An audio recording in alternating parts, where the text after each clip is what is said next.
Fantastic job. So we have a revival of sorts with little words in this club, notice. My wife has been the odd counter already, so we'll see how that goes. New beginnings. I challenge us to use verbal punctuation.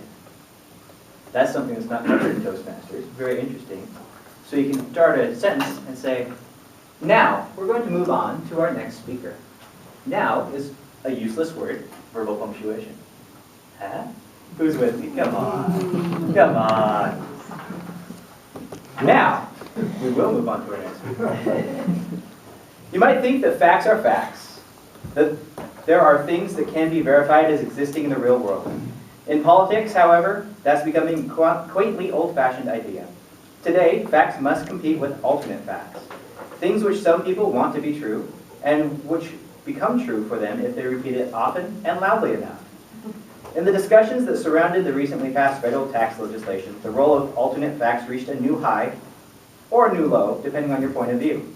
In Project 4, a fact-finding report from the Advanced Communication Series manual, Speaking to Inform, Lloyd Smith will examine 3 alternate facts that were very commonly offered up as truths about our tax system.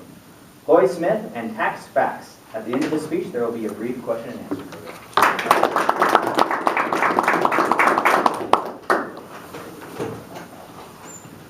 The late Senator Daniel Patrick Moynihan of New York was fond of saying, each one of us is entitled to have our own personal opinions, but none of us are entitled to have our own personal facts.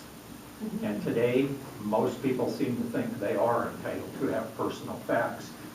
The recent tax legislation was a perfect illustration of that. There's nothing that gets people as excited as money, and especially money in connection with taxes. I have a handout here, Brian, if you could go that way. One of the most commonly heard facts about taxation was that we here in the U.S. are the most heavily taxed people on earth. When Donald Trump was running for president a couple of years ago, began running a couple of years ago, he commonly said that at his rallies. There was a huge applause line because everybody already believed it. The other day, I guess it's a week or so ago now, when he was signing the new tax legislation into law, he said it twice during the ceremony that we were formerly the most heavily taxed people on earth. That's an interesting fact because it doesn't square with reality. If you look at the graph I just handed out, it turns out that there is a way to determine this. When you're thinking about comparing taxes in various countries, you have to be sure you're comparing apples to apples. For one thing, it wouldn't make much sense to compare, say, the United States with Tanzania or Gambia or something like that. That 2 countries are so dissimilar from each other and have economies that are so dissimilar that it'd be a meaningless comparison. It also would not make a lot of sense to compare countries that are similar to one another but are very different in terms of national income. As it happens, there's an organization called the OECD, Organization for Economic Cooperation and Development. It's the 35 wealthiest countries on earth, and they are listed on this graph. And this graph does something that's a little unusual. It's taxes as a share of gross domestic product. Different countries have different ways of taxing their citizens. In the US, we rely heavily on income taxes. Some countries rely much more heavily on consumption taxes, like the VAT, value-added tax. Some rely on property taxes. Some don't. Some rely on thievery. The government just takes on. So the way they've done this chart is that they calculated the gross domestic product, the total value of all the goods and services produced in the country during a year, and divided that into the total take of taxes, total local, state, and federal taxes. The result is a decimal fraction that becomes a percentage. As you can see here, the average of these 35 rich countries is 34% for taxation. The U.S. is way down near the bottom, 26%. We're not the highest taxed people on earth. We're among the lowest taxed people on earth. In other words, the president's assertion was the opposite of the reality.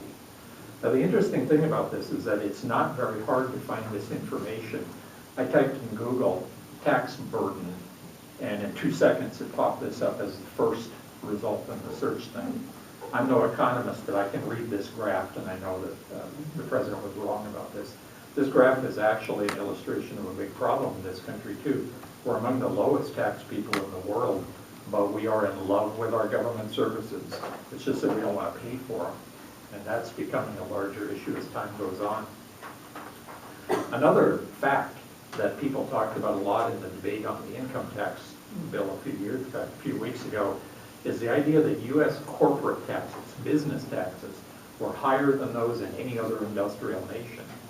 Now that one, it turns out, is very complex because the answer is yes and no, both, and they're both equally true.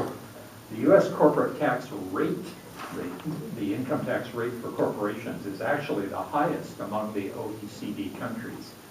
But the United States is unique because our tax code is so complex. It's loaded with exemptions and rebates and exceptions and on and on and on and on. It keeps people like Eric employed. You know, it almost is an accountant's guaranteed employment law. And so the effective tax rate that our corporations pay in this country, in other words, the real tax rate after you take into account all those exemptions, is exactly average in the OECD. So our rates were not higher than in the rest of the world. Now that doesn't mean they shouldn't be lower. There is an argument to be made that lower tax rates will increase business activity. And that's the theory that underlies the reduction in those rates. It'll take a few years to find out whether that actually happened or not. So that one might be a fact, it might not. The third fact comes from the other side of the political spectrum, the more liberal side, and that is the argument that the middle class bears most of the burden for taxes. That, in other words, the rich are skating free. That's flatly false. I have to read this because it's all numbers, but we have a progressive tax system in this country. It was created that way back in 1913 when the 16th Amendment was ratified that legalized the income tax. The idea is that the richer you are, the more taxes you have to pay. Okay? And there's a logic behind that if you think about it. It turns out that the top 1% of all taxpayers earn 21% of the total adjusted gross income in the U.S. 2 years ago, but paid 40% of all of the income taxes collected. The bottom 50% of all taxpayers earned 11% of the total adjusted gross incomes, but paid 2.7% of the taxes. So that, in other words, the tax system works. It is progressive the way it was designed. But there are some details. The top 50% of all taxpayers paid 97% of all individual income taxes that were collected, while the bottom 50% paid the remaining 3%. That's why there is an argument in favor of reducing the taxes on the so-called rich, because they are bearing 97% of the tax burden. Logically, they will do whatever they can to reduce their taxes, including moving resources out of the country. The theory is that if you reduce the tax rates on them, they will repatriate their money, and that will spur economic activity. Now, we're not going to know for a couple, 2 or 3 years whether that's actually working or not. But this one, it turns out, is not true that the middle class bears the burden. And so now you understand why it is that they gave the bulk of the lower taxes to the so-called wealthy. 45% of all American households pay no tax whatever, no income tax whatever, because they either make too little money or they qualify for lots of exemptions, most notably the earned income tax credit. So what do you have here? Well, this argument about what to do with the taxes was essentially based on 3 really slippery things, one of which is absolutely false, the other 2 which may or may not be true at all. But it has a large impact on us. 140 million taxpayers paid $9.7 trillion, or earned $9.7 trillion in adjusted gross incomes, and the tax burden on us was $1.4 trillion in individual income taxes. Trillion's a really big number. It's a one with 12 zeros after it. So it's worth thinking about. Oh, question and answer, right? Yeah, okay. It's supposed to be a 3-minute question and answer. Go ahead, I'll make up some alternate facts. Do you think, speaking of people making up their facts, did you find a particular statistical outcome that you liked, and so you made your speech around that one? Or could someone refute what you said and say that the middle class really does pay higher rates? Well, I can't refute it with data because I've got the actual data from the IRS charts. There are 2 organizations. One of them's on this chart. It's TPC is Tax Policy Center, and there's another one called the Tax Foundation, and both of those are nonpartisan. They've been around for like 70 years or more. They take the IRS data and put it into like graphs and stuff rather than just tables, so it's possible to read. So sure, people can argue against both of those things, and they did a couple, 2 or 3 weeks ago. But they're arguing in favor of a position that doesn't square with reality. Yes? Do we make it too complicated with the taxes just to keep all that many people working? It seems like half of America is working on either keeping us in line, with investigation. The tax code is a conspiracy by accountants. Yeah. Yeah, Eric is one of the sinister conspirators that keeps that up. No, actually, you have to remember, the IRS writes the tax code, the experts write it, but they write it in order to follow the instructions that come from Congress. Every single exemption and deduction and whatever else you can think about that's crammed into that tax code is there because somebody in Congress got it into the bill and it passed.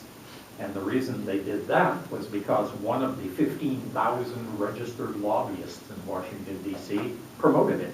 Every organization there is has got lobbyists. I mean, anything you can think of, most businesses, most organizations, and they're all out there shoveling away, trying to make sure that the tax code is favorable to their particular operation. So that's why it's so complex. Do you have any information on the tax burden on middle class other than income tax?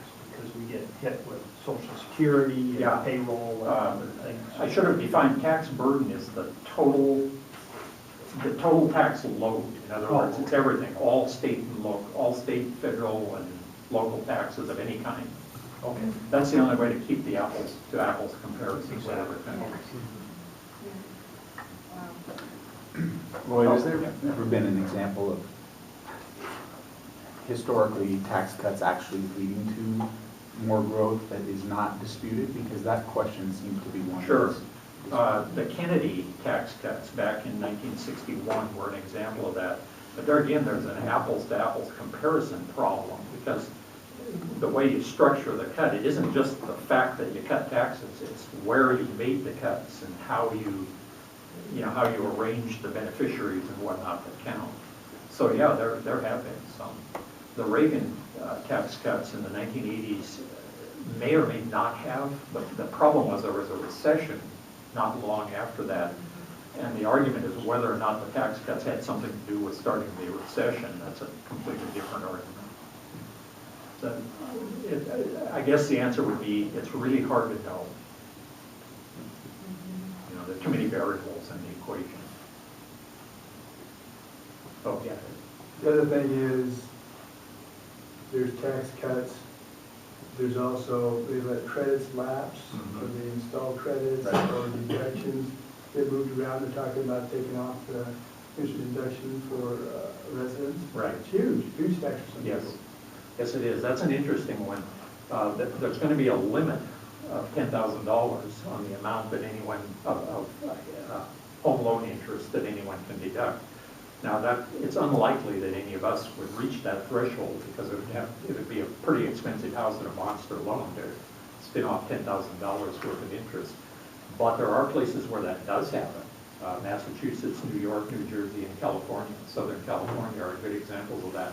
There is a theory, and it's probably a correct theory, that was put in there to punish those areas because they're traditionally liberal voters. When I took my taxes to the tax accountant, and I gave him the amount of deductions that came off of the wages that we get by the year, which was close to $5,000 that I had donated to either the senior center, the museum, and other places. And they didn't even use that because they said it was not near enough taxes to represent. No. And that was a horrible eye-opener. Yeah, it's going to affect charities, and negatively so, because it has to meet a different threshold than in the past, as whether or not, I can't remember, Eric, that threshold. It has to be a certain percentage of AGI. Yeah, but it will make, for most of us, unless we're gigantic donors, it's not likely our charitable donations will reach that threshold And that will undoubtedly harm charities, especially local charities. You know, the big national ones are probably going to come out okay. That with the is local a ones. shame because it makes Yeah. you feel like you don't want to give to them anymore. Well, sure, it's a disincentive. And the museum is nonprofit, Yeah. and they need the money, the senior center needs the money, all these different places. Well, everybody needs the money, Yeah. that's the problem. Yeah. Yeah, but we also want the donations, so we're just as fickle. That's right. We want the You other- know, kind of thing. Yeah, that time is more or less expired. The real core issue in all of this is that if we want the government to do stuff for us, and we do, we gotta be willing to pay for it. You know, that being unwilling to pay for it means shifting the burden into future generations, and that strikes me as immoral. I mean, people's grandchildren are gonna be paying off that 1.7 trillion or whatever that just got added to the debt. That's not a good thing. Now, when we get the stuff and somebody else has to pay for it, it's dishonest. I know your time's up and everything, but I was listening to Bob Brinker. And a guy called in and he was talking about the sky's falling with regard to our national debt and that we owe everything to China. And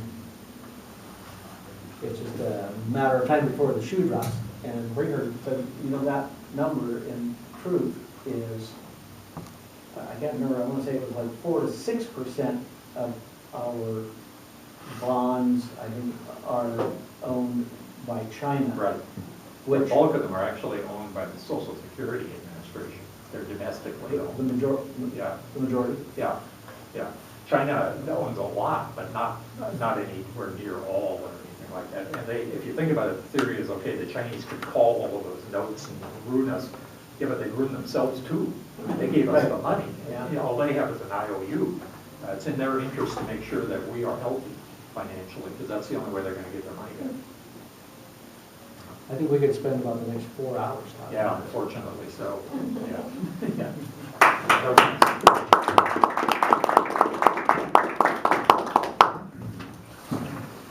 Thank you, Lloyd. So you guys give a really short amount of time to fill evaluations. How long is it? A minute. A minute. Okay. Now timer. 1 minute.